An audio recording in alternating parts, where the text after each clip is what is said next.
A new discovery has gotten us closer to regrowing amputated limbs, and there is good news and there is bad news. Roughly 1 in 200 people will have some part of their body unfortunately amputated in this lifetime, and researchers have been long trying to figure out exactly how we can regrow limbs. Everything from bioprinting to making baby arms has been considered. We have gotten some clues from other animals that are capable of regenerating parts of themselves, like lizards can often regenerate their tails, but generally not their arms and legs, although some animals can. I mean, starfish can regenerate their entire body, and sometimes it does get a little weird. Things don't always go to plan. But we have many of the exact same genes, they're just turned on at different times. To be fair, we are quite a bit more complex than a starfish, but not that much more complex than a lizard. So researchers decided to try stealing some of that genetics. When we are just developing, there's a cascade of events and all sorts of cellular processes that ends up making our limbs. They're just turned off when we're older.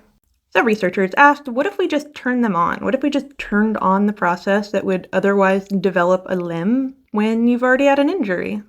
Now, this was also done in adult mice with some pretty good results, but they took something called fibroblast growth factor, the thing that tells you to make digits when, you're a fetus, but instead used it on already injured mice.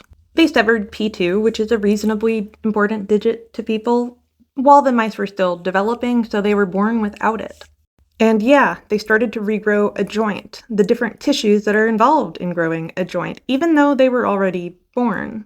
In adult mice, they found similar reactions. It actually elongated the bone and started to develop tissues. So we seem to have actually figured out what exactly allows us to make a joint.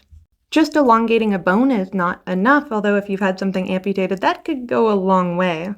Now for the bad news. If you were trying to do this, if you wanted to get an entirely new limb because you had it amputated, doing this would result in a weird baby limb, assuming it was entirely successful. Yes, you can technically turn it back on, stuff that should have been on when you were just developing, and yeah, it might lead to a little nub, but if fully successful, it will just be a weird baby limb.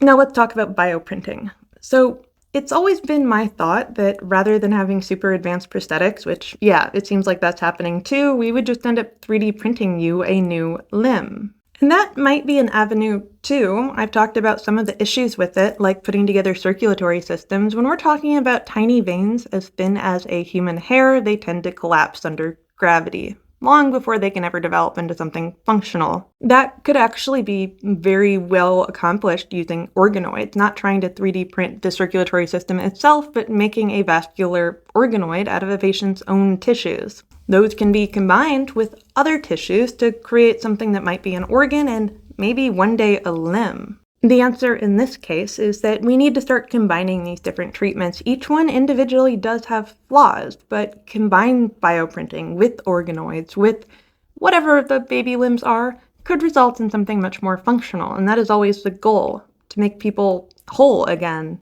At this point, if I were looking at an amputation and wanted to replace a digit or an arm, I would probably go with the super advanced prosthetic. Yes, there's a lot of flaws there too, but I mean, just make me better rather than baby limbs. Unfortunately, as far as insurance goes, you're probably just going to have to start 3D printing yourself and figuring out carbon nanofiber. I mean, most people can only afford a hook, and that's kind of what insurance costs. It's a whole different issue. Follow for more.